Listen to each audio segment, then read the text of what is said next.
नमस्ते everyone, welcome to your own YouTube channel Zindagi Shala. आज का हमारा टॉपिक है साइंस की प्रीवियस ईयर 2019 के। हम एक सीरीज रन कर रहे हैं जिसमें हम 2020 के ऑफिशियल आंसर की के अकॉर्डिंग ऑलरेडी डिस्कस कर चुके हैं। अब हम 2019 के करेंगे विथ लॉजिक्स एंड ट्रिक्स, और जिसमें नहीं लगेंगी उसमें कॉन्सेप्ट्स। Let's begin. सबसे पहले आप देख सकते हैं कि कितने क्वेश्चंस ऑलरेडी आ चुके हैं 2013 से लेके 2019 में। उसके बाद हम स्टार्ट करते हैं फर्स्ट क्वेश्चन से। इसमें ये पूछ रहा है कि वर्ड डेनिसोवन जो न्यूज में बहुत बार मेंशन था, ये किस रेफरेंस में है। First option dinosaurs. आप सोच सकते हैं, अंदाजा लगा सकते हैं। उस टाइम आई अंडरस्टैंड कि बहुत ज्यादा प्रेशर होता है, बट मे बी इन्होंने वर्ड प्ले करने की कोशिश की है डेनिसोवन डायनासोर से।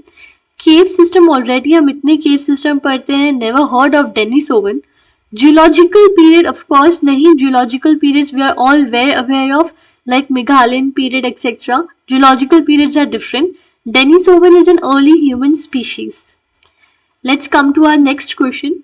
In this, it is asking which of the following statements are not correct. Let us first understand and read which of the following are correct. यानी सही कौन से हैं? B, C and D.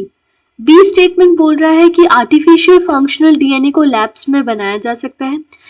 C is saying that piece of DNA can be taken out from animal cell and उसका हम replica living cell के बाहर बना सकते हैं लैब में.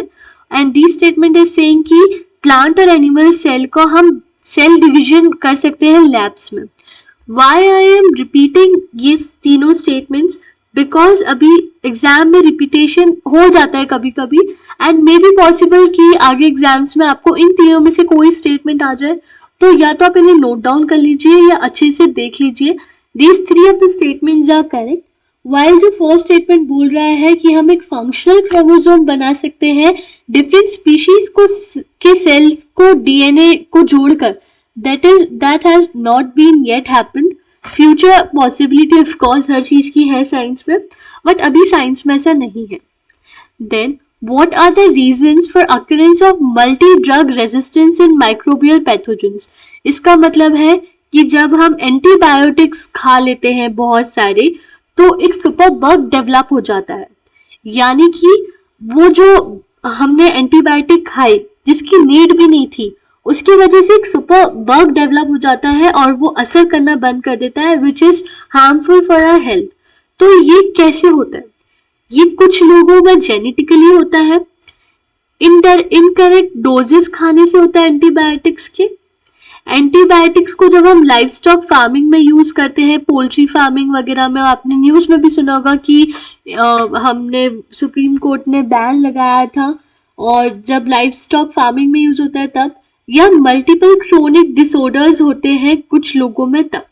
इसका करेक्ट आंसर डी है, जैसा आप देख पा रहे हैं.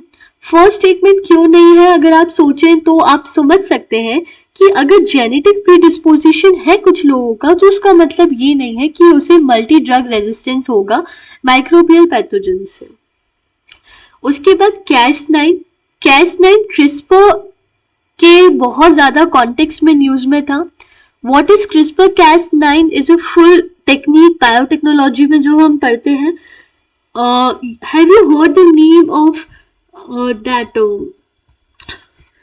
मैं आपको बताऊंगी, यू प्लीज कमेंट डाउन. अभी मुझे स्लिप हो रहा है माइंड से वो नेम. या फेजेस. एक्चुअली फेजेस आपने सुना होगा, बैक्टीरियोफेजेस. ये एक ऐसे वायरस होते हैं जो बैक्टीरिया को किल करते हैं. अब इनके अगेंस्ट या इनके बचाव में बैक्टीरिया जो होते हैं वो क्रिस्पर Cas9 एक सीजर की तरह अपने आप को बचाते हैं और जीन कट कर देते हैं. So it is a protein, एक मॉलिक्यूलर सीजर होती है जो टारगेटेड जीन एडिटिंग के काम में आती है.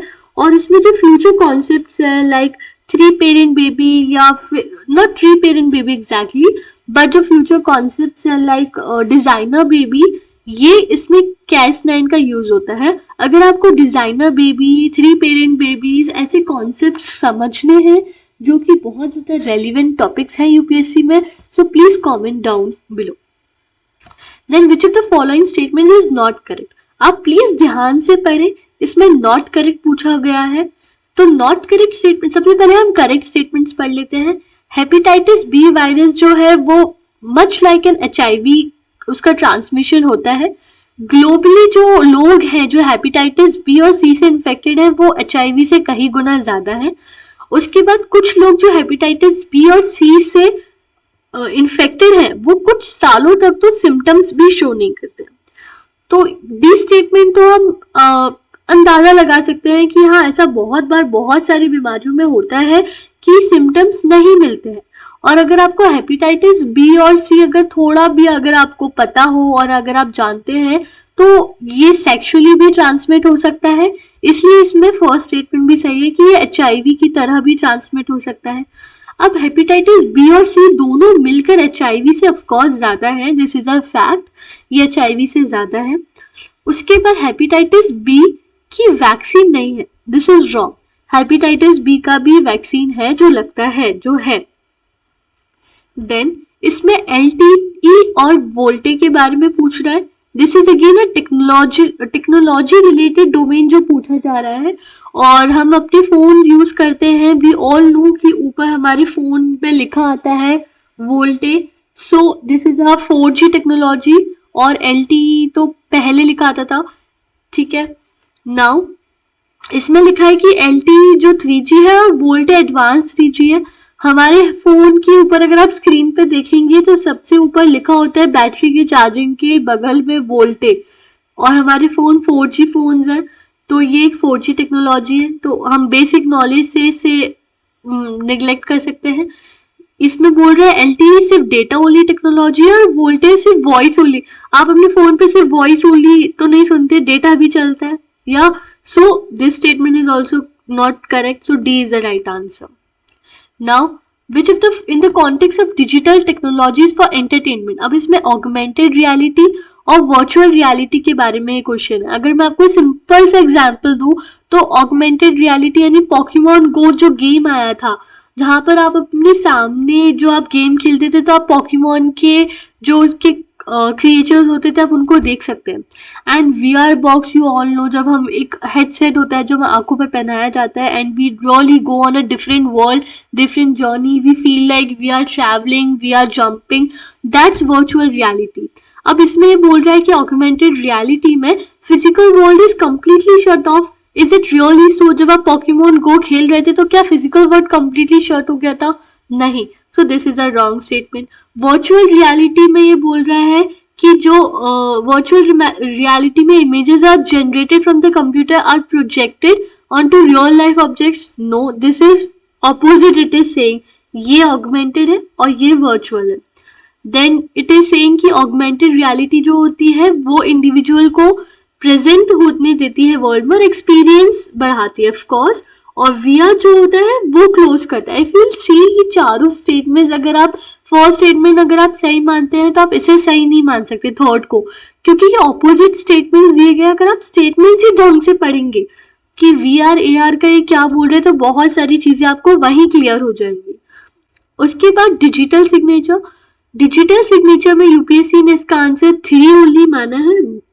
बहुत सारे लोगों ने 1 2 3 भी किया था, इनफैक्ट बहुत सारी आंसर की इसमें 1 2 3 भी था। इसमें फर्स्ट स्टेटमेंट बोल रहा है कि एक इलेक्ट्रॉनिक रिकॉर्ड है जो आइडेंटिफाई करता है कि कौन सी अथॉरिटी है जो इशू कर रही है। थर्ड स्टेटमेंट है कि ये एक ऐसा मेथड है साइनिंग एन इलेक्ट्रॉनिक डॉक्यूमेंट और इंश्योर करता है कि ओरिजिनल कंटेंट जो है वो अनचेंज्ड रहे। तो ये स्टेटमेंट तो सही है कि ये ऑफ कोर्स इंश्योर करेगा, बट जो सेकंड स्टेटमेंट है कि ये प्रूफ की तरह यूज होता है एक आइडेंटिटी की, अब हमारा एक्सेस करना इंफॉर्मेशन, तो ये स्टेटमेंट UPSC ने गलत माना था, ये भी गलत माना था। Answer is 3 only. उसके बाद वियरेबल डिवाइसेस, वियरेबल डिवाइसेस यानी जैसे हम स्मार्ट वॉचेस वगैरह पहनते हैं तो उससे हम क्या कर सकते हैं, हम ऑफ कोर्स लोकेशन आइडेंटिफिकेशन कर सकते हैं, स्लीप मॉनिटरिंग कर सकते हैं, assisting the hearing impaired person, so all of the above are correct. Recently scientist ने मर्जर्स को ऑब्जर्व किया है ब्लैक होल्स के, तो क्या सिग्निफिकेंस है इसका? It was an easy question, gravitational waves, क्योंकि हिग्स बोसोन जो है वो तो फोर्स से रिलेटेड है। Then intergalactic space travel is something different, और singularity is a part of black hole itself, तो ये मर्जर से how can this be the significance? So B is the right answer. Thank you for listening and please comment down अगर कोई भी doubt है किसी भी टॉपिक में, if you think this is a debatable one, या आप अगर मुझे कुछ टिप्स देना चाहते हैं, सजेशंस देना चाहते हैं, please like the video, share and subscribe and comment down the topics जिस पे हम वीडियोस बना सकते हैं. And thank you.